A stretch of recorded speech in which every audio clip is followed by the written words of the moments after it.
Hi there, and welcome to the Fitter at 50 show.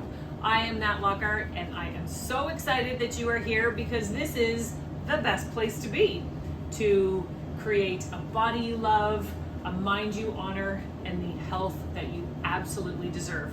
Now, on today's episode, because you know we are all about balance here, I am making cream cheese frosting, and this is the exact same recipe that we use when we make the cream cheese frosting for our famous cinnamon buns. Now, because everything in the cafe is supersized, when we make cream cheese frosting, can you make the camera go up here? See this big one here? I think that's like 15 or 16 liters or something.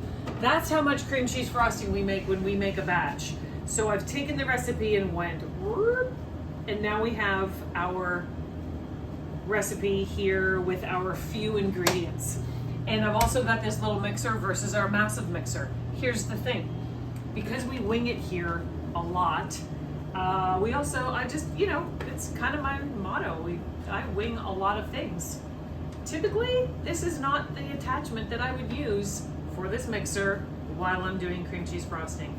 I would use the paddle, like that little paddle mixer, or the paddle attachment. I don't know where it is today.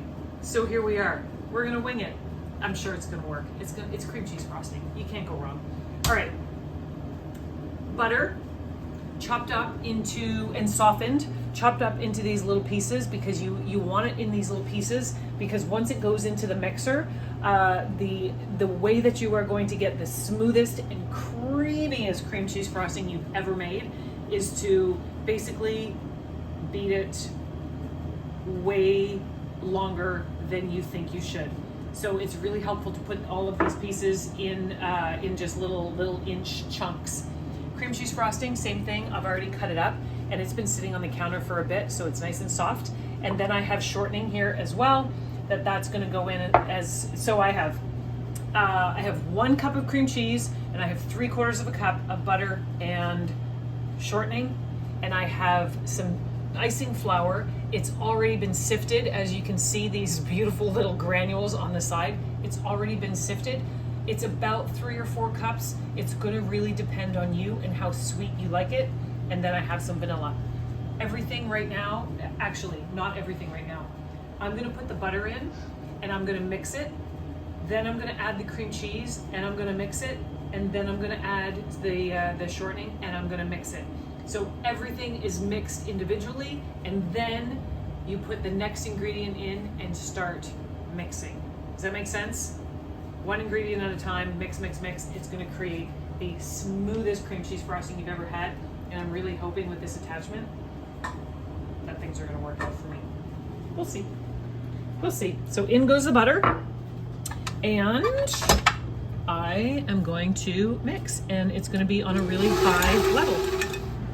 Now this is our butter and shortening already in there, and as you see how lovely and just there aren't any clumps. Oh, there's a few clumps in there, so I need to put that on for a little bit longer to get the smoothest cream cheese. But right now that is the butter and the shortening. I'm going to beat it for a little bit longer before I add the cream cheese frosting, or the cream cheese. All of the butter, shortening, and cream cheese are all mixed in now. And I just want to show you how lovely this is. There's no bumps at all. Oh, it's glorious. And I mixed it. So with the butter on its own, I probably mixed it for a minute or 2. With the shortening, I probably mixed it again for a minute or 2. But then with all 3 of them in there, I bet you that mixer was going for, I'm gonna say probably 3 or 4 minutes. So put it on and mix it for longer than you think that you probably should. Now I'm gonna start adding my icing sugar that's already sifted, and I'm just gonna add it. Don't add it all at the same time. You're just gonna add a little bit. Sorry, pardon my hand. I know I've got it. And I'm actually surprised that this attachment is working out as well as it as it seems to be at this moment. And after every little bit that you're putting in, you're gonna mix it. And I know that this is more than 3 or 4 cups that are in this bowl. Again, it is going to be personal preference. Add a few cups of icing sugar and then test it and see what you like. Some people like it a little more sweet. Some people like it a little more cream cheesy.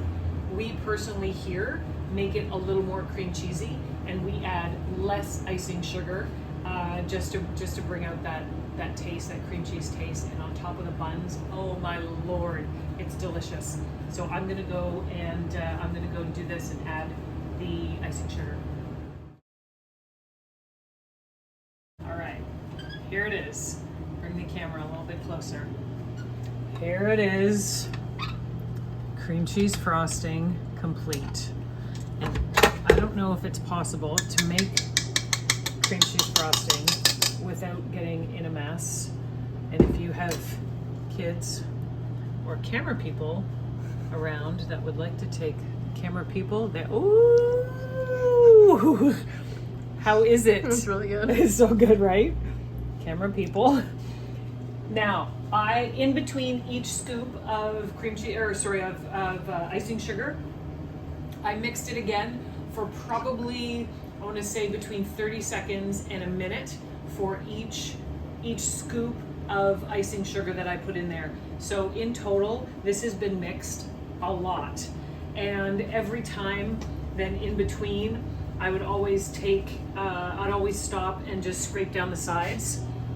And oh, you can still see a little bit of vanilla in there. And there you have it. Can you see how deliciously creamy that is? Oh my Lord, look at that. And that is probably the smoothest cream cheese frosting that I have made. Oh yeah. See how much is made here? For sure enough to make 1 cake, probably 2 cakes if you were making it like a carrot cake with some cream cheese frosting on top. If you are making our signature cinnamon buns, that you can buy the mix of cinnamon buns, and if you make this for those cinnamon buns, that is going to be plenty to frost for sure the 12 to 15 buns that the mix makes. But the great thing about cream cheese frosting is that it freezes. You can put it in the freezer. Our little trick that we do, we have these disposable piping bags, and we fill our piping bags up with cream cheese frosting and fire them in the freezer, because we also sell our buns frozen, and people can also get with the cream cheese frosting, and it works like a charm in those individual disposable piping bags. And that's it. There you have it.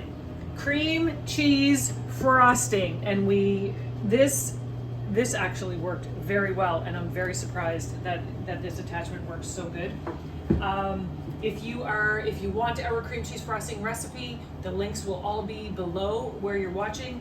Please, please, please make sure that you go and subscribe to our channel so you don't miss any of the goodness that happens, all the cafe shenanigans that happen, and all of the Fitter at 50 videos and advice and tips and all the fun things that we do around here. Thank you so much for watching, and I'll catch you next time on the Fitter at 50 show.